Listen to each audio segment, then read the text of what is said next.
Yeah? Nobody. Nobody.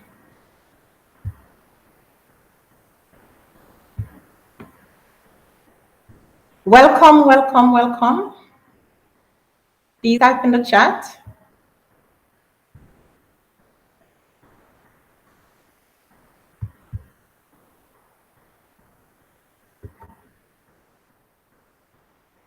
Welcome, welcome. Welcome to episode 10 of RealEstateically Speaking and More with your host, Karen Cook. And our topic for episode 10 is tips to consider when building a house in Jamaica, part 2. The previous episode I did entailed building from scratch and so on. So this is a follow to what was already done. So I trust that you will share this link with your friends and family. Ask them to join, as we go through, and you can ask questions as we go along.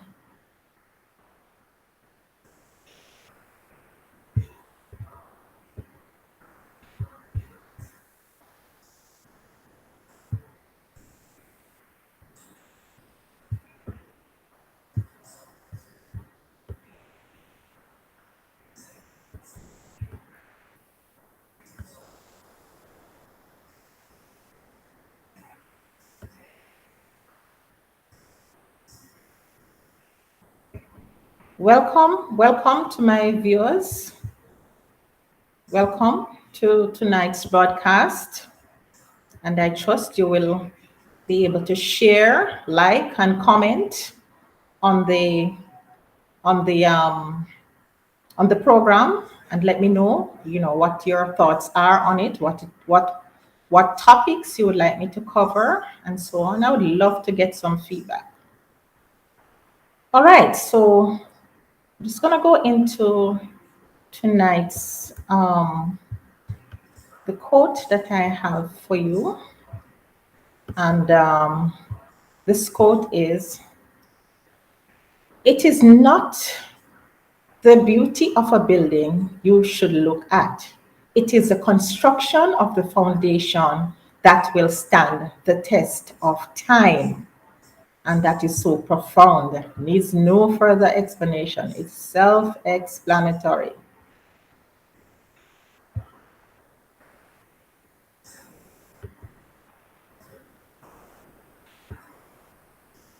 So I'm gonna go right into the broadcast.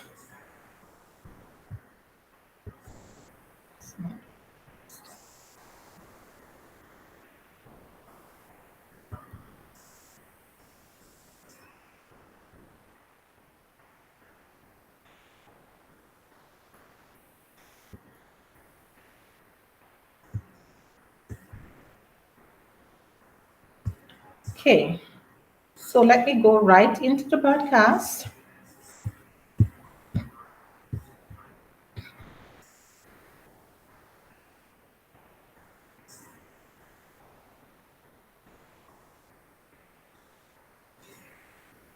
Tips to consider when building a house in Jamaica.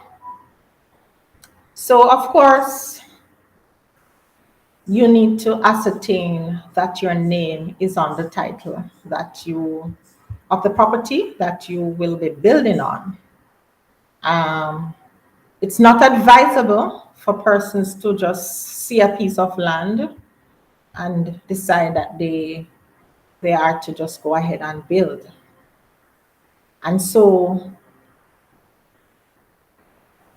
I know that it is in some areas in Jamaica, persons will think that it is okay to see a bit of land unoccupied over a period, and then they decide to go and build on it. No, that's a no-no. That's illegal. So you're first to ensure that this property belongs to you, and by ensuring that is so, this property, you either buy this property, it is gifted to you, or you lease it, and you're allowed to put on a temporary structure. But it is not advisable for persons to build permanent structures on land that does not belong to you. So if you are given the permission, as I said before, to build a structure that you can either move with or you can demolish it, then you do so. But if you were not given permission, or it is not, you did not inherit it, you did not buy it, then it's advisable that you don't build any permanent structure or any structure at all on it, because it's not yours. And you should be able to show a title. Once you decide to build on a property, your name should be on that title, especially if you're going to need to get to access a mortgage to build on this property. You definitely will need to show that your name is on the title. All right, and what is a title? Some person might ask, what is a title? A title is a document that shows ownership of the property. Now, this slide shows you a sample of what a title is. So it gives the volume and the folio. That is the number that is assigned. Each title has its own designated number. The title should have the address of the property on it. It should have the name that the person who it belongs to, and so on, and other information. But be that as it may, this is the sample of what a title, a registered title, should look like. All right, so make sure that you employ the services of a commissioned land surveyor to identify the boundaries, even if the property has pegs. So you may recently buy a property or decide to buy a property, and when you went to view it and so on, it has pegs.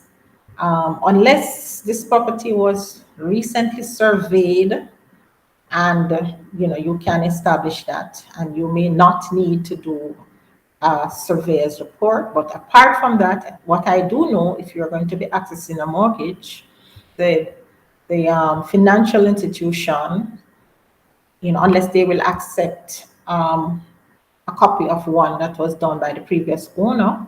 But what I do know is that these have short lifespan. That's the copy of the land of the surveyor's report.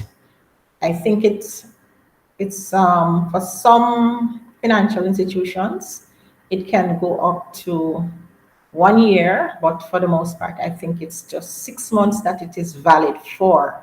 So you have to bear in mind that you will need to get to pay a commissioned land surveyor to establish the boundaries of your property or the land that you're buying, and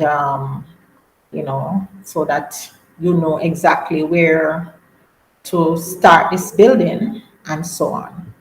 And as you go further in the process, then you will have other professionals who you will need to employ in this process as well. So you're going to need an experienced architect who can guide you in terms of drawing the plan for this house that you plan to construct. All right, so your building must be functional and it must conform with the Jamaican building code. So this architect that you get must be knowledgeable about the building codes and the laws of Jamaica. So basically, essentially, okay, and different areas have different building codes, and therefore, it's important that they check it out for the respective area. I think the rural area has a different building code from the corporate area, and hence, that should be established prior to construction. After your building plan is submitted and approved by the parish council, employ the services of a quantity surveyor, and the quantity surveyor will work out as close as possible to every detail as it concerns pricing, material pricing, and so on. The quantity surveyor should be able to give you that estimate of how much it will cost to build, and he would need to also have built in that in those costs some amount of or a certain percentage to accommodate for inflation. So they know how to do their thing. So you know they will guide you in that process. And you also need to get the cost, the labor cost that the builder will charge. So some builders have their own quantity surveyor that they use, and therefore they will just give you one cost in terms of material and labor, while for some, you will need to get them separately done. And I think if you are getting a mortgage, the financial institution definitely need to know or need to get that report. That's the quantity surveyor's report, indicating what it's going to cost to do this construction for you, right? They're not gonna just dole out money just arbitrarily like that. They have to do their checks and balances too, and they will have their the professionals that they will accept certain reports from. They will inform you of all the documents, necessary documents that you need to have in place before they disburse any funds to start any construction. So basically, I'm a little ahead of myself. Once you're accessing a mortgage from a financial institution, you are required to submit that report and whatever other estimates you need. Okay, so there are some things that you need to pay attention to in terms of how the layout of your building and so on. You don't want to know that, based on how the property is set up, might be a natural waterway on the property itself that the architect, that the builder, and I think the architect as well may need to know as well, to assess all of that, to guide you in terms of where you should set the house on the land. Some persons might, just want the house to be set a particular way, but it may not be possible because you definitely need to be guided by the professional.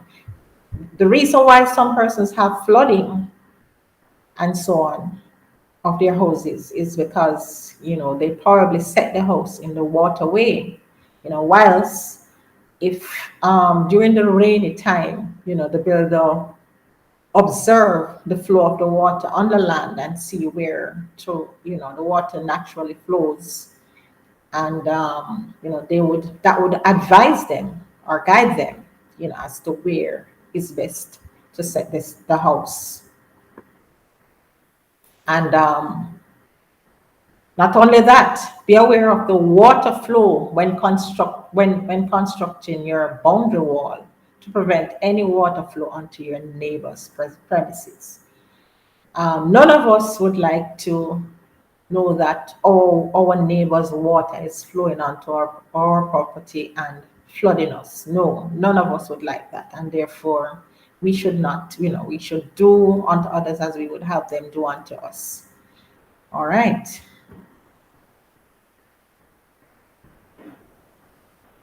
Consider where and how to put your gate to prevent any breaches based on the covenant and restrictions.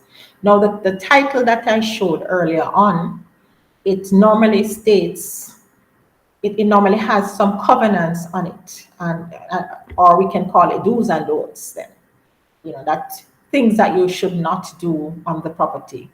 And therefore, when constructing as well, you need to be guided by those covenants so that you're not in breach. Consider the size of your gate to ensure it is wide enough to accommodate delivery vehicles. So of course, you wouldn't want to know that you need to, while you're doing your construction, or even after you have finished constructing your house, you don't have a wide enough gate, because most times, the gate may be the last thing that you may install, or the fence, and then and therefore you would need to ensure that even after you have completed your construction, if you need to have any further development on the property or so, then you want to make sure that you take into consideration, the width of your gate, so that, for future use or for even movements, if you need to move, if you have tenants and the tenants need to move, all of those things need to be taken into consideration.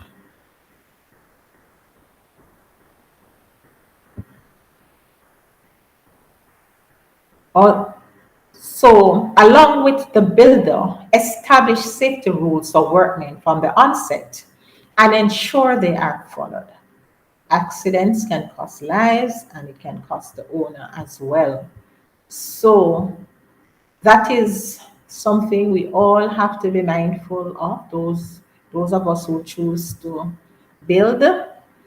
that we want to ensure that there are safety guidelines that are followed, and that at the end of the day, nobody gets hurt unnecessarily, or if they do get hurt, you know, there should be some um, guide as to how these persons will be taken care of and so on prior to starting the construction.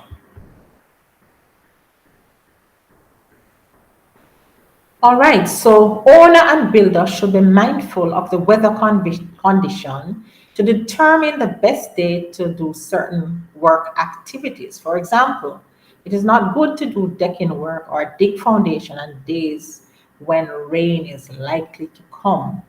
So that is self-explanatory. So, just to it takes some amount of coordination with if you're going to be using a premix truck and so on, that you follow the weather, the weather report to know exactly, when you should do what. Ensure that you have a reliable water source and adequate water storage for the construction. So just in case, it's an area where the water is intermittent and you you may not necessarily have water in the pipe at all times, you are to just make sure that you have a tank on hand that you store water in so that the work can be continuous. You don't have work stoppage because there is no water. All right. So any wise and sensible builder will know that, once he starts construction, he needs to ensure that he has adequate material on hand and on the site so that he doesn't run out of anything beforehand. All right, so that is it for tonight's broadcast. And I trust that you will go back through and that you will like the channel, share with your friends and family, the tips that were given. And of course, for yourself, who knows, you may decide to take up the challenge to to build one of these days. So, it's certainly it is certainly a good thing to do because you get what you want and so on. And then at the end of the day, you will have your dream house to live in. All right. Thank you for listening. Please share, like, subscribe. Have a good evening now.